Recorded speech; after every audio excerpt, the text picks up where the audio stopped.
तर आज सर्वपक्षीय नेत्यांनी कशाप्रकारे अजितदादांना श्रद्धांजली वाहिली आणि कशाप्रकारे आपल्या आठवणी सांगितल्या आहे आपण बघितलं। यानंतर इतर राजकीय बातम्यांकडे आता आपण वळूया। राजकारणामध्ये राजकीय नेत्यांच्या शब्दांपेक्षा त्यांच्या कृतीला जास्त महत्त्व असतं। जर नेते जाहीरपणे बोलताना एक भूमिका घेत असतील आणि प्रत्यक्षात कृती मात्र वेगळी करत असतील तर त्या विरोधाभासाची चर्चा सुरू होते। महाविकास आघाडीमध्ये सध्या हेच घडत असल्याची चर्चा आहे। अधिवेशनाच्या पूर्वसंध्येला महाविकास आघाडीच्या पत्रकार परिषदेला शरद पवारांच्या राष्ट्रवादीचे नेते आलेच नाहीत। त्यामुळे मवियामध्ये सर्व काही अलबेल नसल्याची चर्चा सुरू झाली। राष्ट्रवादीच्या या गैरहजेरीमागे असणारी तांत्रिक कारणं काहीही असली तरी राजकीय कारणं काय आहेत याची मात्र जोरदार चर्चा रंगली आहे। बघूया याचाच आढावा घेणारा हा स्पेशल रिपोर्ट।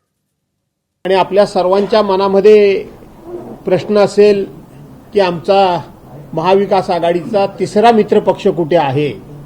थोडंसं कामांमुळे आणि थोडासा कम्युनिकेशन गॅप झाल्यामुळे त्यांना थोडा पोहोचण्याकरता वेळ होतोय, परंतु आम्ही सगळे एकत्रच आहोत। ठाकरेंच्या शिवसेनेचे नेते भास्कर जाधव यांची ही 3 वाक्यांची प्रतिक्रिया बरंच काही सांगणारं ठरली आहे। ही प्रतिक्रिया आहे महाविकास आघाडीनं अधिवेशनाच्या पूर्वसंध्येला म्हणजेच रविवारी घेतलेल्या पत्रकार परिषदेतली। ठाकरेंची शिवसेना आणि काँग्रेसच्या नेत्यांनी ही पत्रकार परिषद घेतली आणि अखेरपर्यंत शरद पवारांच्या राष्ट्रवादीचा एकही नेता इथं पोहोचला नाही। त्यामुळे चर्चा सुरू झाली ती मवियात फूट पडल्याची। अपेक्षेप्रमाणे संजय राऊतांनी ही चर्चा फेटाळून लावत राष्ट्रवादीचे नेते न येण्याची कारणं सांगितली। तुम्हाला माहिती असेल की शरद पवार इस्पितळात आहेत। काल त्यांना तातडीनं इस्पितळात दाखल करावं लागलं आणि बरेचसे नेते प्रमुख हे पुण्यात। अजिबात फूट वगैरे नाही, फूट कसली नाही पोहोचू शकलं कोणी। बरेचसे नेते राष्ट्रवादी काँग्रेसचे मुंबईच्या बाहेर वास्तव्याला असलेले आहेत। जयंतराव पाटील असतील, शशिकांतराव शिंदे असतील, हे प्रमुख नेते जे आहेत ते बाहेर। आणि त्यांच्यापेक्षा जे प्रमुख नेते सगळे होते, प्रमुख त्यांच्यापेक्षा प्रमुख ते आता सुनेत्राताई पवारांबरोबर आहेत। शशिकांत शिंदे आणि जयंत पाटील हे शरद पवारांच्या राष्ट्रवादीचे आजी माजी प्रदेशाध्यक्ष साताऱ्यातल्या एका लग्नात व्यस्त होते। रोहित पवार दिल्लीत होते।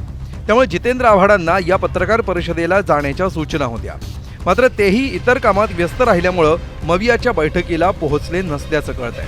मात्र याचा भलता अर्थ न काढण्याची प्रतिक्रिया आव्हाडांनी दिली आहे। मी माझ्या काही वैयक्तिक मीटिंग्समुळे येऊ शकलेलो नाही, त्यामुळे उगाच गैरसमज पसरले गेले।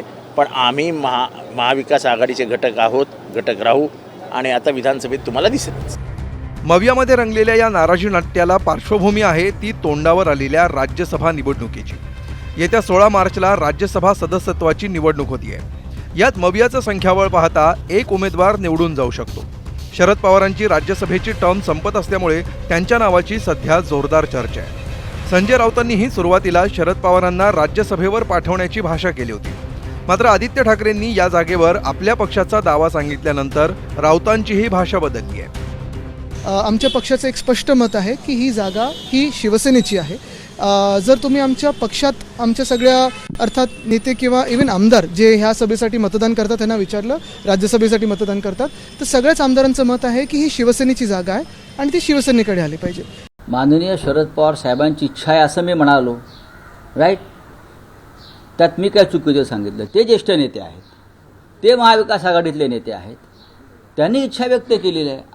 आता त्याच्यावरती आम्ही सगळे मिळून एकत्र बसून निर्णय घेऊ, पण सर्वाधिक मोठा पक्ष म्हणून पहिला हक्क हा शिवसेनेचा, हे आधी स्वीकारलं पाहिजे। राज्यसभा आणि विधान परिषदेच्या निवडणुकीसाठी आकड्यांचं गणित पाहता ठाकरेंची शिवसेना आणि काँग्रेस हे शरद पवारांच्या राष्ट्रवादीच्या मदतीशिवायही एक उमेदवार निवडून आणू शकतात। महायुतीकडे 235 आमदार आहेत, मवियाकडे 48 आमदार आहेत। त्यापैकी ठाकरेंची शिवसेना 20, काँग्रेसकडे 16 आणि शरद पवारांच्या राष्ट्रवादीचे 10 आमदार आहेत। राज्यसभेच्या एका जागेसाठी पहिल्या पसंतीच्या 37 मतांची गरज आहे। विधान परिषदेच्या एका जागेसाठी पहिल्या पसंतीच्या 29 मतांची गरज आहे। ही आकडेवारी पाहता एखाद्या अपक्षाच्या मदतीनं काँग्रेस आणि ठाकरेंच्या शिवसेनेचा उमेदवार निवडून जाऊ शकतो। कदाचित त्यामुळेच शरद पवारांना पुन्हा राज्यसभेवर निवडून देण्याविषयी काँग्रेसचे नेतेही सध्या काहीच स्पष्ट बोलायला तयार नसल्याचं दिसतंय। राज्यसभेमध्ये काँग्रेस आघाडीला एक जागा मिळणार आहे, काय वाटते की त्यावर महाविकास आघाडीची आणि इंडिया अलायन्सची बैठक होईल आणि त्यामध्ये आम्ही मित्रपक्ष बसून याबद्दल चर्चा अंतिम निर्णय घेऊ. शरद पवारांना काँग्रेस सपोर्ट करणार आहे का? काँग्रेस सपोर्ट करते का शरद पवारांना? आता चर्चेच्या आधी कोणत्याही प्रकारचं विधान करणे चुकीचं आहे. तर काँग्रेसचे प्रवक्ते मतांचं हेच गणित वेगळ्या भाषेत समजावून सांगतायत. 20 जागा शिवसेनेच्या आहे, 16 जागा काँग्रेसच्या आहे, 10 जागा राष्ट्रवादीच्या आहे. त्यामुळे राज्यसभा किंवा विधान परिषद या दोनपैकी एक जागा जी आहे ती काँग्रेसला मिळाली पाहिजे, कारण काँग्रेस 2 नंबरचा पक्ष आहे आणि रोटेशनचा जरी विचार केला तरी काँग्रेसला एक जागा मिळाली पाहिजे, असं काँग्रेसच्या सगळ्या ज्येष्ठ नेत्यांचा सगळ्यांचा विचार आहे. हाच मुद्दा अधोरेखित करत उपमुख्यमंत्री एकनाथ शिंदेंनी मवियातल्या गोंधळावर तोंडसूक घेतलाय. मला वाटतं हा राज्यसभेचा इफेक्ट असेल. एक अनार 100 बिमार, काय म्हणतो त्याला, एक बिमार अनार 100 बिमार. आणि त्यामुळे एक म्हणतो आम्ही देणार, एक म्हणतो आम्ही देणार नाही, तिसरा म्हणतो आम्ही काय करणार. असे अनेक आता आपल्याला खूप पुढे पाहायला मिळेल.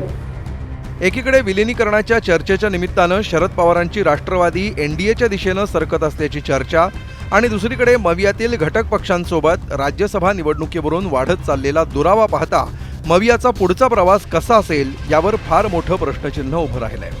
सध्या तरी तिन्ही पक्षांच्या शब्दात एकी आणि कृतीत दुरावा दिसायला सुरुवात झाली आहे. भविष्यात कृती बदलणार की शब्द हे लवकरच कळेल. ब्युरो रिपोर्ट, एबीपी माझा. एबीपी माझा, उघडा डोळे बघा नीट.